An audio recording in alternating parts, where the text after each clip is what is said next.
आइए students start करते हैं अपनी आज की क्लास, जिसमें हम आगे बढ़ाएंगे मैथ्स का topic boards and streams. So students, आज की क्लास में मैं आपके लिए लेके आया हूं theorem number 3 on boats and streams. So बिना टाइम वेस्ट किए हुए शुरू करते हैं स्टूडेंट्स, और समझते हैं कि इस थ्योरम में किस तरह के क्वेश्चंस आएंगे और उनको कैसे सॉल्व करना है। सो सबसे पहले हम थ्योरम नंबर 3 के क्वेश्चंस पहचानना सीखेंगे। तो आप देख सकते हैं स्टूडेंट्स, क्वेश्चन में है a man rows a certain distance downstream in 6 hours and returns the same distance in 9 hours. So question में आपको क्या दिया हुआ है, डाउनस्ट्रीम टाइम दिया हुआ है जो कि है 6 आवर्स, और अपस्ट्रीम टाइम भी आपको दिया हुआ है स्टूडेंट्स जो कि है 9 आवर्स। तो जाहिर सी बात है अपस्ट्रीम में ज्यादा टाइम लग जाएगा क्योंकि लहरों के खिलाफ ज्यादा टाइम लगता है।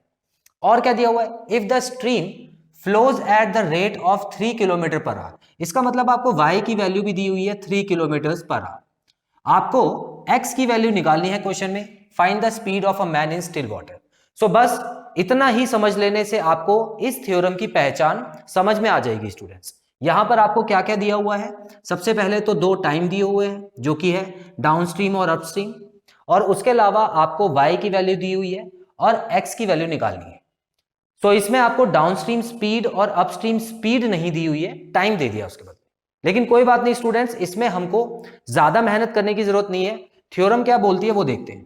थ्योरम बोलती है अगर आपको x की वैल्यू निकालनी है तो सबसे पहले y जो आपको क्वेश्चन में गिवन है उसको लिखिए, और इसके बाद जो भी आपको देखिए यहां पर क्या गिवन है, अपस्ट्रीम टाइम और डाउनस्ट्रीम टाइम।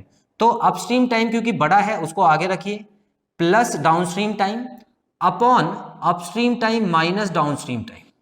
ठीक है, ये आपको टाइम में ही जो टाइम दिया हुआ है बस वही आपको माइनस कर देना। अब देखिए आंसर क्या आएगा स्टूडेंट्स, 3, और अपस्ट्रीम टाइम क्या है स्टूडेंट्स 9, और डाउनस्ट्रीम टाइम क्या है 6। तो 9 + 6 यहां आ जाएगा और नीचे आ जाएगा 9 - 6। सो स्टूडेंट्स आप देख पाएंगे कि यहां पर 3 और यहां पर भी 3 आ गया है। तो अगर मैं इसको काट देता हूं तो ये बिल्कुल कट जाएगा और 9 + 6 हो जाएगा 15, और ये क्या है, किलोमीटर पर आवर स्पीड है जो कि man in still water speed है। So students option number B correct answer रहेगा। सो बड़ी सिंपल सी थ्योरम है। अच्छा, एक और चीज आपको क्लियर कर दूं स्टूडेंट्स, इस थ्योरम को हम 2 तरीके से यूज कर सकते हैं। देखिए कैसे, यहां पर अगर x आपको पूछा है, आपसे पूछा है, और y आपको दिया हुआ है तो बिल्कुल सेम लगेगा जैसे कि हमने यहां पे लगाया। अच्छा, क्या मैं इस पूरे ब्रैकेट को यहां पे उठा के भेज सकता हूं और इसको यहां नीचे भेज सकता हूं तो y की वैल्यू भी आ जाएगी? बिल्कुल आ जाएगी। तो इसका मतलब अगर इसी क्वेश्चन में स्टूडेंट्स आपको x दिया होता और y पूछा होता तो आपको क्या करना था, y = x, और जो अपस्ट्रीम माइनस वाली जो वैल्यू है वो ऊपर लिखनी है स्टूडेंट्स, और प्लस वाली जो वैल्यू है वो नीचे लिखनी है। तो इससे आपकी y की वैल्यू मतलब स्पीड ऑफ स्ट्रीम भी आ जाएगी। क्लियर? तो इस थ्योरम को 2 वेज यूज कर सकते हैं, चाहे x हो चाहे y हो, दोनों ही निकाल सकते हैं। तो स्क्रीनशॉट लीजिए, फिर अगला क्वेश्चन करते हैं। सो स्टूडेंट्स क्वेश्चन 2 की तरफ बढ़ते हैं।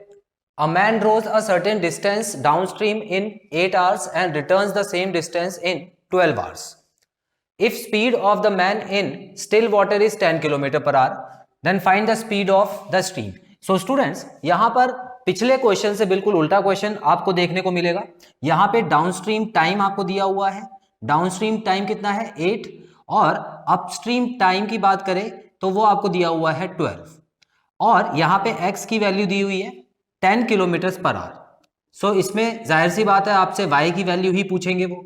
सो जो मैंने आपको थ्योरम बताई थी अभी अभी उसको बस उल्टा आपको लगा देना है, आपका आंसर आ जाएगा। सो स्टूडेंट्स अगर हम देखें x की वैल्यू, सॉरी इसमें y की वैल्यू निकालनी है आपको, तो y की वैल्यू यहां लिखिए, x यहां पे, और आपको क्या करना है, कम आनी चाहिए वैल्यू। देखिए y की वैल्यू हमेशा कम होती है, ठीक है, तो माइनस वाला ऊपर और प्लस वाला नीचे। तो आपको क्या करना है, u - d upon u + d, तो आपका आंसर आ जाएगा।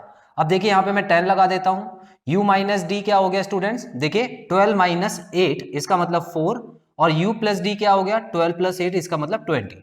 तो अब मैं इसको काट देता हूं, यहां पे 2 आ गया और यहां पे भी 2 आ गया। तो इसका मतलब स्टूडेंट्स रेट ऑफ स्ट्रीम रहा होगा 2 kilometre per hour, option number C. Clear? So इसका भी आप स्क्रीनशॉट ले लीजिए, उसके बाद एक और क्वेश्चन करा देता हूं।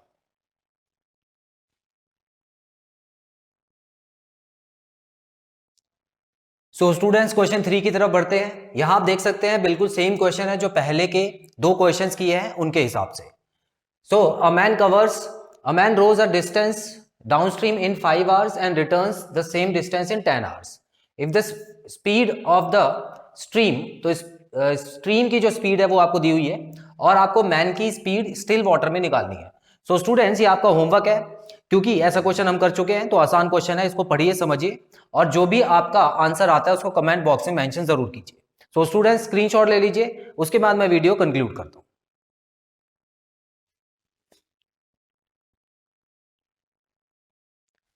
तो स्टूडेंट्स यहां पे खत्म होता है हमारा बोट्स एंड स्ट्रीम का लास्ट पार्ट, जिसमें हमने थ्योरम नंबर 3 जो कि आखिरी थ्योरम है इस चैप्टर से रिलेटेड वो खत्म कर ली है। सो इस चैप्टर में जो भी क्वेश्चंस आपको कराए गए आई होप आपको क्लियर है और कोई भी डाउट नहीं है। सो बहुत जल्द मिलते हैं अपने अगले पार्ट में, जिसमें मैं बोट्स एंड स्ट्रीम्स के कुछ प्रैक्टिस क्वेश्चंस कराऊंगा, जिसमें सभी थ्योरम्स और सभी कॉन्सेप्ट के मिसलेनियस क्वेश्चंस हम करेंगे। Till then students, take very good care of yourselves, have a nice time, God bless you, bye bye.